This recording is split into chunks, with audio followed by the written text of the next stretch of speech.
many developing countries, there is a strong belief in Sierra Leone that the solution to our dire poverty comes from abroad. And so from healthcare to education, down to governing ourselves, we depend on external aid for everything and are failing to build capable institutions to manage our economy and our welfare.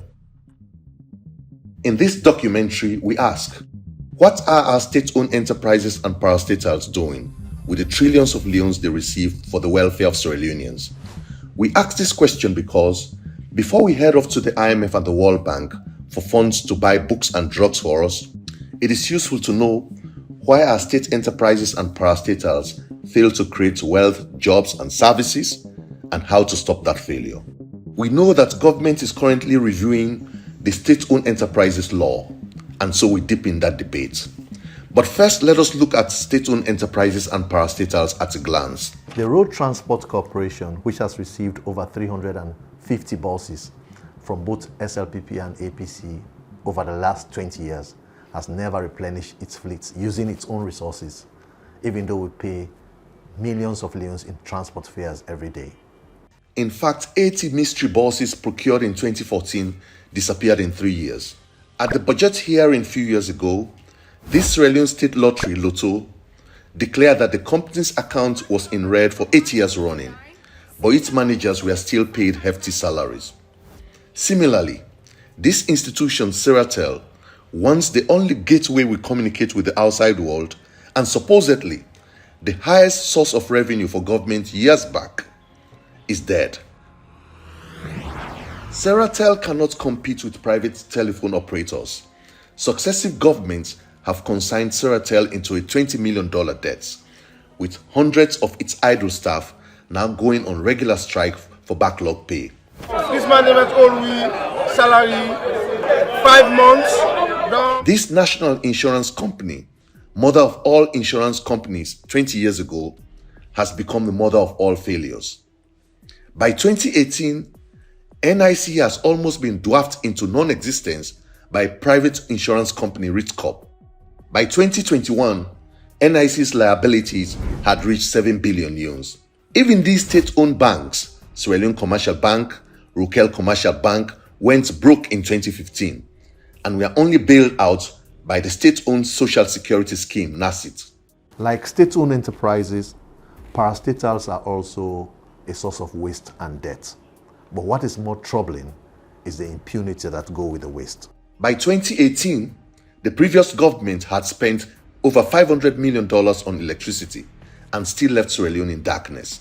For the past 5 years, President Bill has spent additional millions of United States dollars for the provision of electricity to the car power ship.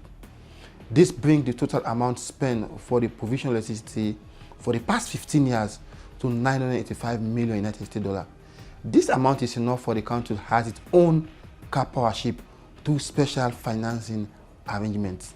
But EDSA under APC and SLPP, up to now, we have still not yet assured of lights. Same here in NASIT. Since its establishment in 2004, NASIT has collected tens of trillions of leones. Many of its prime investments, from Kimbima Hotel, West Africa Holdings, Sarah Blocks, are either struggling or have collapsed. Because state-owned enterprises and parastatals operate in a zero fiscal discipline environment, they've made widespread poverty part of our collective memory and our reality. So it's time to ask, why are these enterprises failing? Experts offer 3 explanations for this.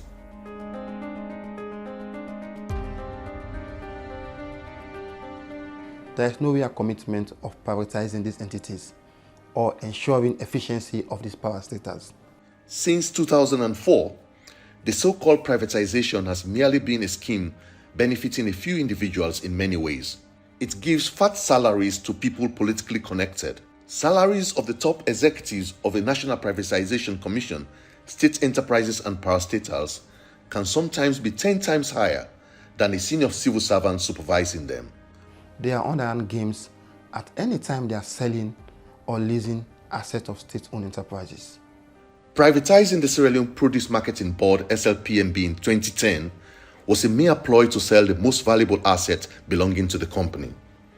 Once the assets were sold or leased to some business people, government went on to form a new company for exporting cocoa and coffee, using the remaining less valuable properties, mainly the stores in the interior of the country. The racket was so bad that SLPNB's warehouse at Deepwater Quay in Freetown was leased to a private cocoa and coffee exporter, while the state company went on to rent a small store in the same vicinity of the port. The racket left SLPNB as one of the least cocoa and coffee exporters